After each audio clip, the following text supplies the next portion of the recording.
Good afternoon, class. My name is Luis Acevedo. Today I will be doing my YouTube lesson on what exactly anthropology is and the scientific method.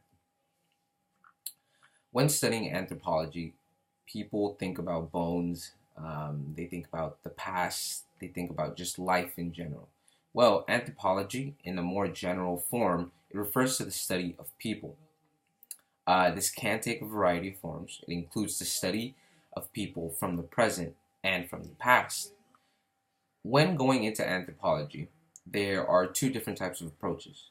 There is a holistic approach, uh, and a holistic approach emphasizes on seeing the whole picture because anthropology recognizes numerous factors and contextual issues that contribute to what it means to be human. Uh, the second fundamental approach is a comparative approach.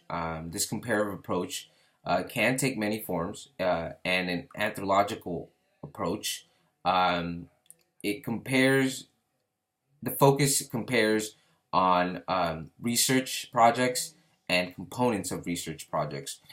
For example, anthropologists often compare different cultural groups, whether it be from the past or the present. Uh, Now, I would like to go on to the four fields of anthropology. My first field that I want to talk about is cultural anthropology.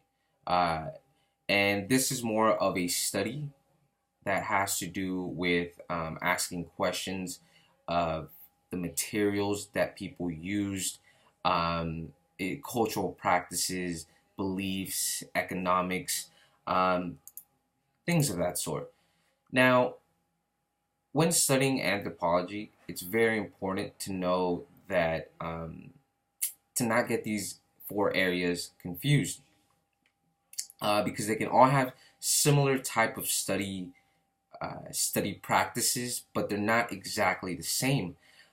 Going on to the second field of anthropology, it's known as linguistic anthropology.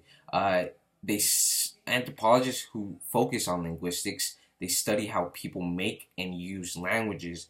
Take us humans for example.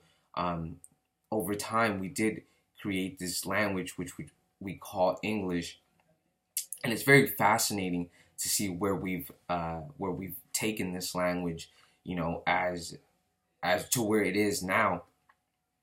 Now, a third field of anthropology is known as archaeology.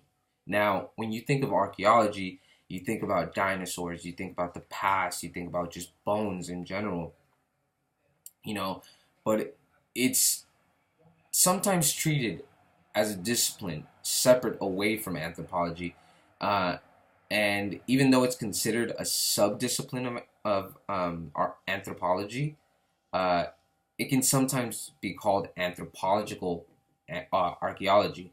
You know, they they just study cultural practices as well. Just like I said before, they might study similar, paths, but they're not exactly the same.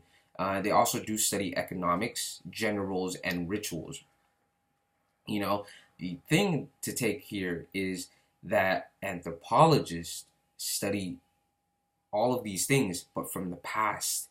They study distant past, tens and thousands of years ago. Uh, and like I said, archaeology, you sometimes just automatically snap of your brain. You just think about the past. Um, and then finally, the fourth field of anthropology that I do want to talk about is the biological anthropology. It's a study of human evolution, including human biology, our close living and our extinct relatives, and current similarities and differences within our species. Um, there is a biocultural approach when studying bio biological anthropology. Sorry about that. And it's pretty much just recognizing that human biology and cultural are closely intertwined with one another, and and they're meant to be examined and understood simultaneously. Now, I do want to talk about science and the scientific method. Um, Science is a way of learning about the world and how there are many ways of what is and what was and how it became what it is. But science is just it's different because it relies on observations and tests and it just an accumulative amount of knowledge to understand science as a whole. um, I do want to talk about the scientific method. Scientific method is a cycle of scientific practices that helps scientists gain knowledge, and it sparks like these further inquiries in their brains, and it just makes them just wonder what it is.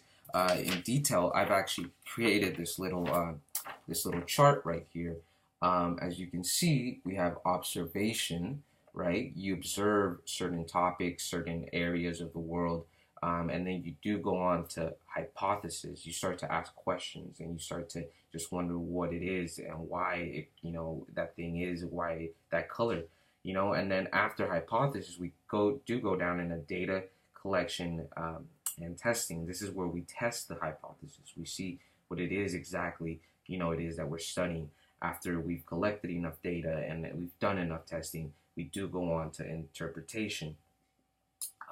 We interpret these results and we come up with a solution, to our hypothesis, and then finally we start the whole cycle over and over again. Scientific method is really fascinating. It's the amount of research that goes into these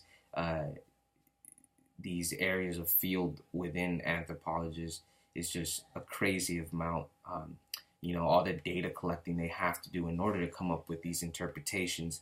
It's amazing and it's very fascinating. And I definitely suggest that if you are planning on going into any anthropological field of study or field of work, that you should really look into the scientific method and just further examples of how fascinating this area of work can be. But that does conclude my lesson. I hope you enjoyed it. If you did, I'm glad.